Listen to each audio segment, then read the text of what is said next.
بيقولوا زمان في حارة منسية كان في طفل بيظهر فجأة، نصه التحتاني متسلخ، لحمه باين وبيمشي يهرج. الناس خافوا منه، قالوا عليه مسكون، قالوا ده جن، قالوا ما ينفعش نقرب منه. بس محدش سأل هو ليه كان كده وليه كان بيعيط.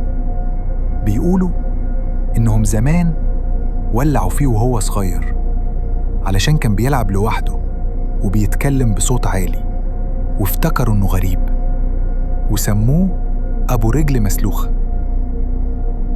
بس هو ما كانش جن ولا وحش ولا عفريت، كان طفل محدش فهمه، محدش سمعه، محدش حاول يعالجه ولا حتى يصدقه. والنهاردة لسه في أبو رجل مسلوخة حوالينا، بس إحنا اللي ما بنشوفهمش.